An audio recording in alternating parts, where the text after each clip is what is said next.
Hello everyone. Today we will discuss about the multi-compartment model.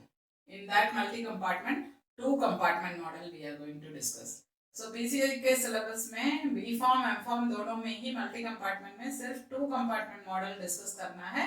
In brief, वो भी IV injection का IV bolus injection का pharmacokinetic parameters determine करना होगा.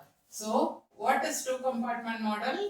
ये तो पहले भी डिस्कस किए. So body will be divided into two different compartments. First compartment is known as central compartment and second compartment is known as peripheral compartment और otherwise उसको टिश्यू कंपार्टमेंट भी बोलते हैं. सो सेंट्रल कंपार्टमेंट में कौन कौन सा ऑर्गन होगा? Highly perfused organs and plasma. Plasma होगा ही होगा सेंट्रल कंपार्टमेंट में. उसके अलावा हाईली परफ्यूज्ड ऑर्गन्स होगा. और पेरिफेरल कंपार्टमेंट में लेस परफ्यूज्ड ऑर्गन्स होगा. और हाईली परफ्यूज्ड में भी डिपेंडिंग अपॉन द ड्रग के प्रॉपर्टी के हिसाब से कौन कौन सा ऑर्गन सेंट्रल कंपार्टमेंट में होना है. Not only depends upon the blood flow, also depends upon the drug property. पहले ही एक्सप्लेन किए हैं, इसको एक्सप्लेन करते हैं. सो इनिशियली देखेंगे तो आईवी इंजेक्शन के बाद तुरंत ब्लड में और हाईली परफ्यूज्ड ऑर्गन्स में ड्रग 100% पहुंच जाएगा और टाइम के हिसाब से ड्रग कंसंट्रेशन डिक्रीज होगा. कैसे डिक्रीज होगा? सेंट्रल कंपार्टमेंट से पेरिफेरल कंपार्टमेंट से एक तो डिस्ट्रीब्यूट होगा और आपका ड्रग जो है एलिमिनेट होगा बॉडी के अंदर से, जिसकी वजह से यहाँ से एलिमिनेशन और यहाँ से डिस्ट्रीब्यूशन होने की वजह से ड्रग कंसंट्रेशन सेंट्रल कंपार्टमेंट में डिक्रीज होगा. वेरएज पेरिफेरल कंपार्टमेंट में देखेंगे तो पेरिफेरल कंपार्टमेंट में इनिशियली कोई ड्रग नहीं प्रेजेंट होगा even after IV injection. IV injection में ब्लड में ही पहले 100% जाएगा, वहां से डिस्ट्रीब्यूट होने के बाद ही पेरिफेरल में ड्रग कंसंट्रेशन बढ़ेगा. तो इनिशियली पेरिफेरल कंपार्टमेंट में जीरो रहेगा, उसके बाद इंक्रीज होने शुरू हो जाएगा.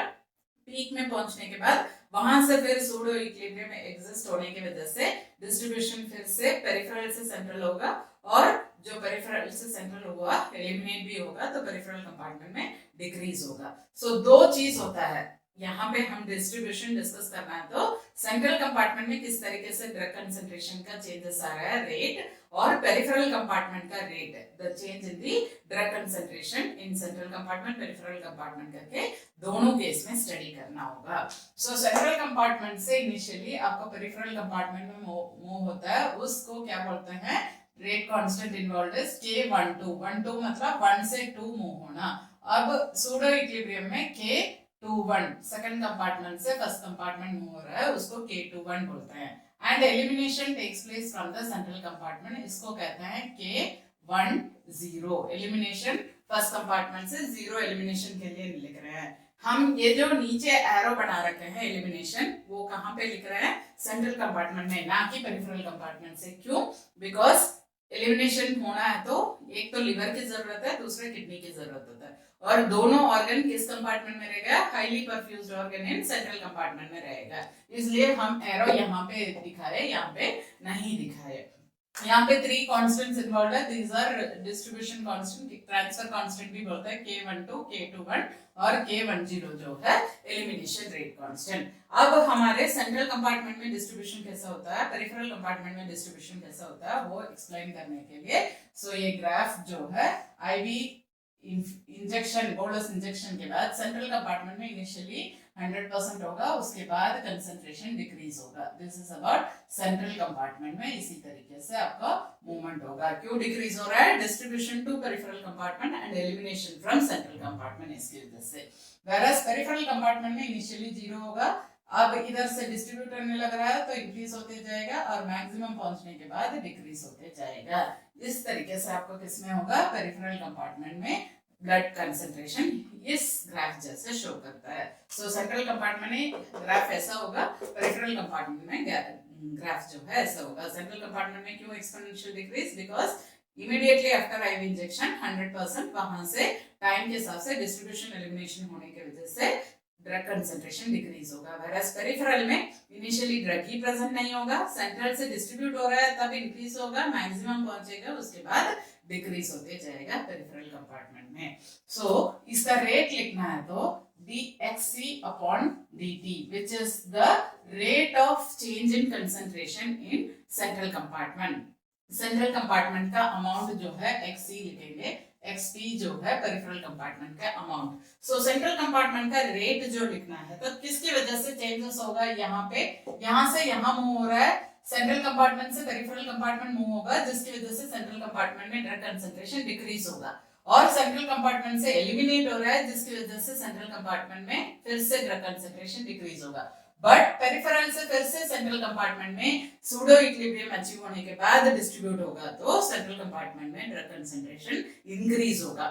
सेंट्रल कंपार्टमेंट में तीन चीज हो रहा है, एक तो सेंट्रल से पेरिफेरल मूव हो रहा है और सेंट्रल से एलिमिनेट हो रहा है। ये दोनों चीज से सेंट्रल कंपार्टमेंट में जो ड्रग प्रेजेंट है उसका कंसंट्रेशन कम होगा, whereas पेरिफेरल से भी सेंट्रल में आ रहा है, जिसकी वजह से ड्रग कंसंट्रेशन इंक्रीज हो रहा है। This is the rate of change in concentration in central compartment. So rate को लिखना है तो सेंट्रल कंपार्टमेंट में क्या क्या हो रहा है, इंक्रीज होने का रीजन की वजह से हम साइन में प्लस लिखेंगे, डिक्रीज होने के जो पैरामीटर के लिए माइनस लिखेंगे। इंक्रीज एक की वजह से हो रहा है, कहां से हो रहा है, पेरिफेरल से सेंट्रल मूव होना। सो पेरिफेरल से सेंट्रल मूव होने का जो कांस्टेंट होता है K21 and the amount is XP।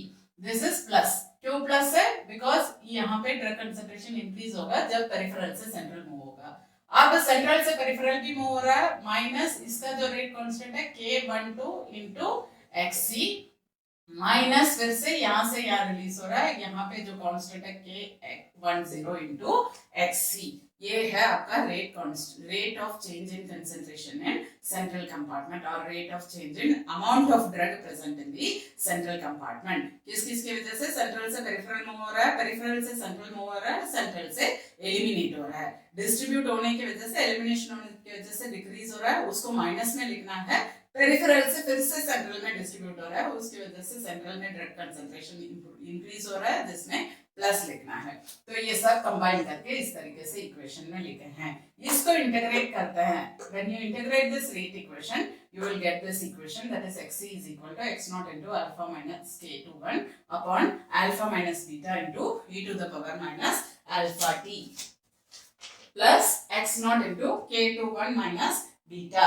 अब अल्फा बीटा करके दो चीज लिखे हैं, ये अल्फा बीटा दोनों को क्या बोलते हैं, हाइब्रिड रेट कांस्टेंट बोलते हैं। नया रेट कांस्टेंट आ रखा है, इस रेट कांस्टेंट को क्या बोलते हैं, हाइब्रिड रेट कांस्टेंट बोलते हैं। whereas K12 और K21 इन सबको क्या बोलते हैं, माइक्रो कांस्टेंट्स या ट्रांसफर कांस्टेंट बोलते हैं। K12 K21 और micro constants and alpha beta दोनों को क्या बोलते हैं, हाइब्रिड रेट कांस्टेंट बोलते हैं। This is amount. Now concentration में कन्वर्ट करना है तो x को कैसे लिखेंगे, v into c लिखेंगे, तो c यहीं पे ही है, v इधर ले आ जाता है, तो x naught upon vc into alpha minus k21 upon alpha minus beta into e to the power minus alpha t plus x naught upon vc into k21 minus beta upon alpha minus beta into e to the power minus beta t। इस तरीके से बड़ा equation को ले जाने से इन सबको overall we can write it as A और इन सबको overall we can write it as B. तो इक्वेशन रिड्यूस होके A e to the power minus alpha t plus b e to the power minus beta t। This is equation number 1।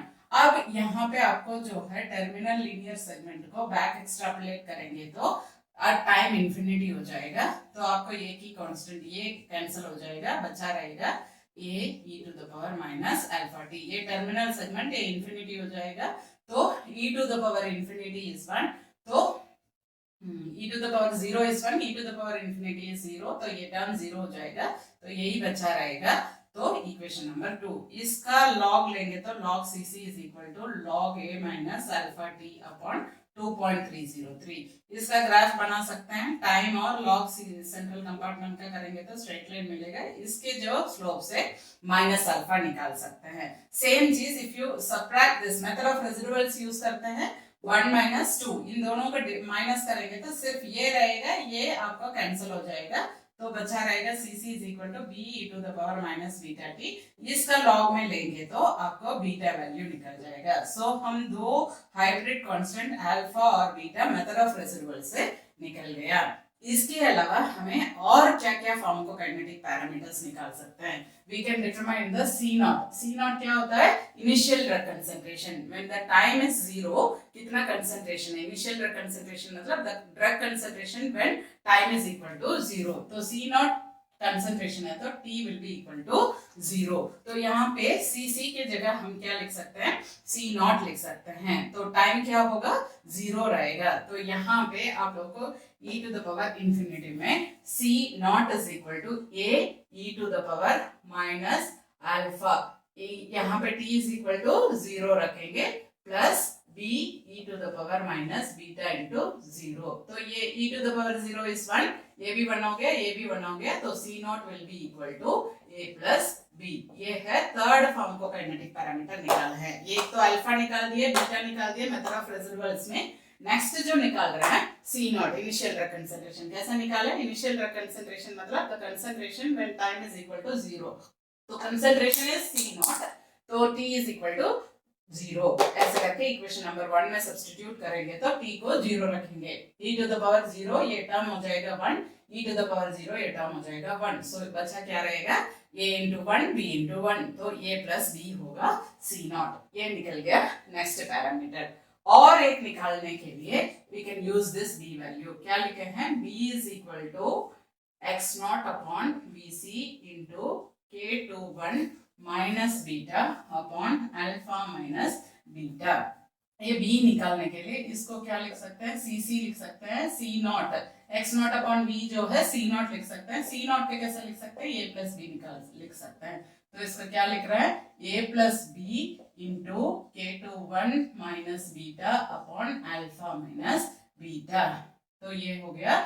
हमें क्या निकालना है, k21 निकालना है, तो इसको यहाँ रख लेते हैं, बाकी सब यहाँ ले जाता है। तो b into alpha minus b into beta is equal to, ये इधर नीचे आ जाएगा, a plus b is equal to k21 minus beta. अब k21 निकालना है, तो k21 इज इक्वल टू, यहाँ माइनस बीटा इधर आएगा तो प्लस हो जाएगा, b alpha minus b beta upon a plus b plus beta. अब एलसीएम लेना है इधर, तो k21 is equal to a plus B होगा एलसीएम, यहाँ तो a प्लस बी पहले से ही है, तो ये आएगा b alpha minus b beta. तो यहाँ पे कुछ नहीं है तो इससे मल्टीप्लाई करना होगा, a beta plus b beta plus b beta minus b beta cancel हो जाएगा। तो k21 is equal to a beta plus b alpha upon a plus b। ये हो गया आपका फोर्थ वाला। फर्स्ट वाला जो है अल्फा बीटा निकाले थे, थर्ड वाला जो है a प्लस बी निकाले थे, फोर्थ वाला k21 निकाले थे, एक ट्रांसफर कांस्टेंट। इसके अलावा और माइक्रो कांस्टेंट्स k21 निकाल दिए, k12 और k10 निकालना है। उसके लिए एक रिलेशनशिप याद रखना होगा रेट कांस्टेंट का, माइक्रो कांस्टेंट और हाइब्रिड कांस्टेंट का relationship, that is k12 plus k21 plus k10 is equal to alpha plus beta. ये एक्सप्रेशन याद रखना है। So another equation, the product of k21 into k10 is equal to alpha into beta. वहां 4 लिख दिए, इसको 5 6 लिख देते हैं। ये दोनों एक्सप्रेशन याद रखना है, relationship between the micro constant and hybrid constant. k12 इन तीनों रेट को प्लस करेंगे तो अल्फा प्लस बीटा आएगा। whereas जो एलिमिनेशन और जो पेरिफेरल से मूव होता है k21 एंड k10 को मल्टीप्लाई करेंगे तो अल्फा बीटा आएगा। सो ये वैल्यू से k21 पहले ही निकाला है फोर्थ वाले में से, सो इजीली हम निकाल सकते हैं k10 using this k21। Alpha beta भी निकल गया, k21 भी निकल गया, तो इसको यूज करके हम नेक्स्ट वाला निकाल दिए। सो k10 भी निकल गया और क्या निकाल सकते हैं, k12 अभी निकाल सकते हैं। k12 कैसे निकलेगा, 21 भी है 10 भी है, तो क्या निकाल सकते हैं, k12 is equal to alpha plus beta minus of k21 plus k10। इस फॉर्मूला से हम k12 भी निकल गया, तो अनदर फार्माकोकाइनेटिक पैरामीटर निकल गया।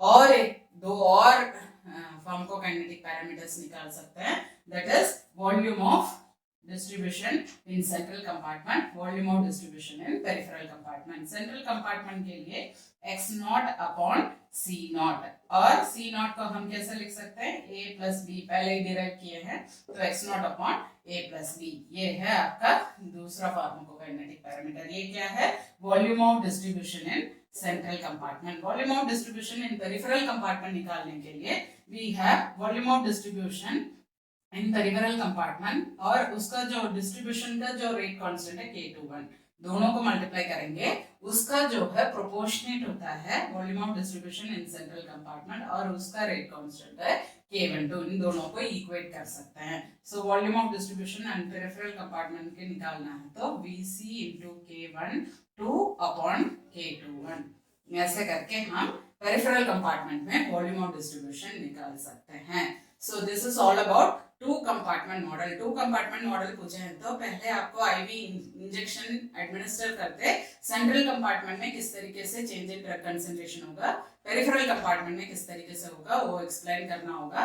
Then you have to write the rate equation in central compartment, then write the integration of the rate equation. उसके बाद हम हर पैरामीटर्स निकाल सकते हैं like alpha, beta, K21, K12, K10 और इसके अलावा C0 इनिशियल ड्रग कंसंट्रेशन।